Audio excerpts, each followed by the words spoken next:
Information leader. Well, this morning we are discussing the role of the churches in society. As the iconic Regina Mundi Catholic Church in Soweto celebrates its 50th anniversary this weekend, questions are now being asked about the role of the churches in society today. Regina Mundi first came to prominence as a political sanctuary as well as a target during the 1976 student uprising. The apartheid police opened fire inside the church where students and residents had sought refuge.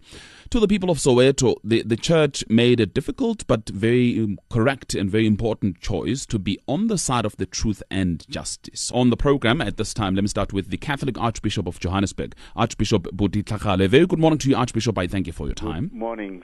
It's amazing. I lived at Regina Mundi for 12 years in the 70s and early 80s. It's amazing that so many things have happened, and just listening to people who visited the place subsequent to that, it's amazing. Having been part of Regina Mundi, you never thought that people took it to be such a great symbol, and yet on looking back, on listening to the comments, and especially about people who visited there, suddenly you realize that actually history was being made there. It served as a powerful symbol for the people of the country, not just South Africans, but all the many people who make their visits to Regina Mundi. Just some anecdotal stories, though, from your 12 years there. I mean, any stories that you can share with us in which you were found perhaps having to make difficult decisions? Yes. Let me see. One time, the Bishop of Johannesburg then, our predecessor, Reginald Osmond, people had complained about the state of disrepair of Regina Mundi. I don't think that was the main problem, really, but it was more about that Regina Mundi is being used for political purposes.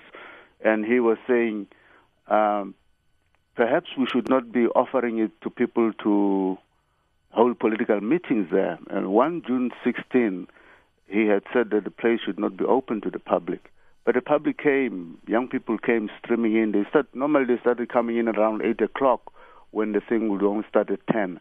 And the church was locked and many gathered there. And they were saying, if the bishop doesn't want this place to be opened up, you better get a wheelbarrow and take it to town because we don't need it here. Otherwise, we'll burn it down. And of course, the doors were opened immediately. That was just one of the little stories. Another story, for example, when Reverend Mayatula, he passed on. When the young people brought him into the church for a funeral service, they put him on the altar. And remember Bishop Tutu saying, you can't put a coffin on the altar. You don't do that. What kind of pagans are you guys? And they took it off reluctantly. Some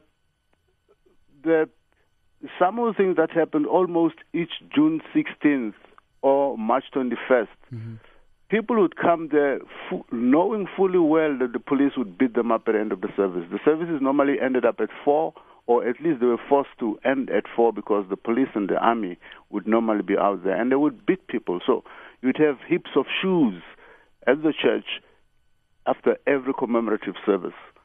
But the point about all these stories is it was a beacon of hope. It was a sanctuary for the people. And the question is, how many other Regina Mundis do we still have today?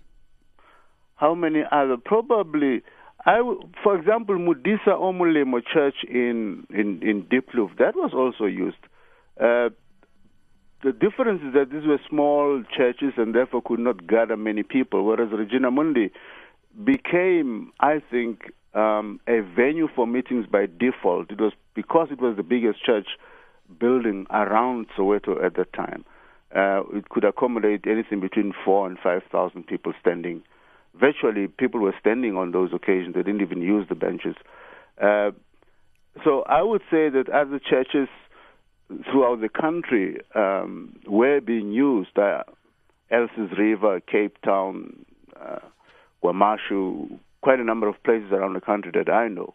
People gathered on some of these occasions. So you do have many churches, small churches, that were accommodating meetings of a political nature, and that perhaps did not jump into prominence like Regina Mundi simply because of their capacity. But I suppose the question then becomes, today, with some of the social ills that we have, with some of the challenges that we have, do you find that churches still play the role that churches such as Regina Mundi and others played back then? I think so. the Val, for example, you have churches there that were probably as involved as Regina Mundi, but never got that kind of coverage in the Val. So too in Sharpeville, I know they gather too there every year, but never sort of jumped into prominence. So you do actually have many churches with many church leaders who have been involved on the ground with people in terms of resistance and other social projects. So I do believe that there are other Regina Mundis, it's simply that their history has not been written. The role of Regina Mundi. Firstly, your thoughts. Why was it catapulted into that kind of limelight? I think you've got to go back a little bit. The Catholic Church was the only church that continued to run its schools under Bantu education. And in that sense, it was able to have a fair amount of distance. It was very hard to negotiate, but the point I want to make is that I think in general, and there's stories about how the schools became places of refuge also. So I think that's a good a place to start. Sure. Also, as we know, as Regina Mundi, it was the biggest church available in that area, and of course it's close to where the uprising began. So that was also why I think people went there. And there's a lot of footage, for instance, in the Apartheid Museum, of people going there, the tear gas and all of that kind of thing. I was involved in an oral history project on the 25th anniversary of the uprising, and there were lots of statements about people saying that's where they went, and it obviously, I think, in the days before, was certainly thought about as a possibility, and I'm really interested in the story about how, in fact, it was initially closed. That's something I have never heard, yeah. So the point you're making is that the Catholic Church was pretty eager to take in communities, yes, whether through its schooling system, and by the way, I'm a beneficiary of such. I went to a Catholic school myself, or in communities such as Soweto, where people, of course, needed a sanctuary to deal with their political problems. Yes. But the question is, to what extent is the Catholic Church still doing that today? I think... Or any other church for that matter? Well, I grew up as an Anglican. And I know I worked very extensively with the Archbishop Thabo Makgoba in Soweto. So I've got a sense of those churches. And I think that certainly the Catholic Church is thriving in terms of the numbers I see. I had a young woman staying with me who is a very dedicated server at the Catholic Church in Pimville. So I think that there are a large number of young people in particular who are involved. I think that, I'm not sure about the Catholic Church, I can't generalize, but I think that quite a few of the established churches are really battling to hold on to young people in particular because of the rise of the Pentecostal churches. Why is that a problem? I think, and I really don't want to generalize, this is just a thought, I think that the whole style, and we know from this Pentecostal movement, which is sweeping the third world, is that the state of desperation and the immediate appeal of the informality of the services, the lack of hierarchy, Grace Bible Church, Rhema, all of those, and again, a generalization, I don't think they have the same a particular approach to community involvement. I'm not saying they don't, but I think the kind of history of leadership in the more established churches gives them an advantage. But, I don't want, people will probably shoot me for saying that. I hope not. In the name of the churches. Archbishop Tlhagala, do you have a view on that? Well, I wanted to go back a little about the church's involvement in society and the community. If in the case of the Catholic Church, if you look at Reiger Park, there's been schooling there going on for quite a number of years for those who've dropped out of matric. And in addition to that, you actually have a skills training center that has also been going on for many years. You have a skills training center in Orange Farm. But apart from that, there are also services in Boksburg that were set up by a priest called Stan Brennan, well known in that area of Boksburg, a center for drug addicts, etc. So there are some of these concrete projects, apart from just running schools, there has also been these other projects that are done by the church.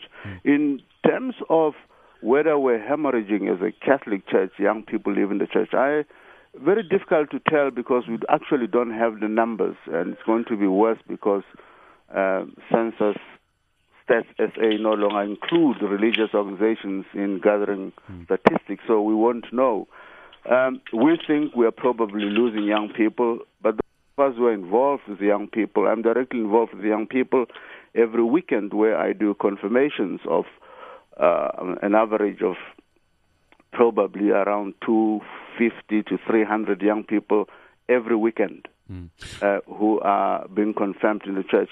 I don't see the hemorrhaging. They may drop out. Hopefully they'll come back at a later stage. So it's very difficult to tell whether we're losing people to the Pentecostal church. Let me just quickly welcome on the lines also Methodist Bishop Paul Verreyn. Bishop Verreyn, thank you very much for your time this morning.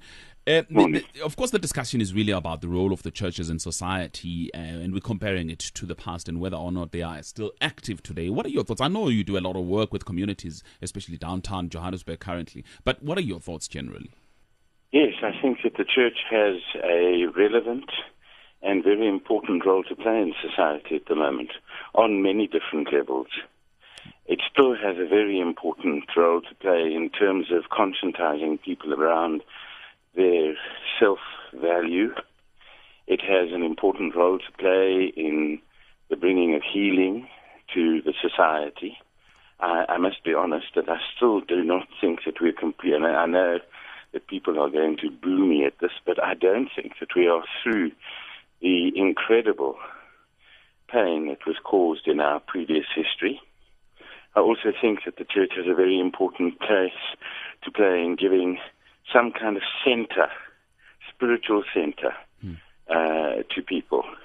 And yes, I think at times congregations go through periods when they are depleted, but then there are times when congregations, are on the increase constantly. I accept that, and I accept the fact that the churches have that responsibility, but are they playing that role? Well, the church is like any big institution. There are parts and there are places where the stuff is happening effectively, but there are also places where they are singularly dead and uninvolved in society. I think that's the key issue. If there is a sense of incarnation, in other words, relationship to the world, love for the world, then I think there is a difference. Then people find relevance and they're attracted to it because it actually, to put it metaphorically, scratches where it itches.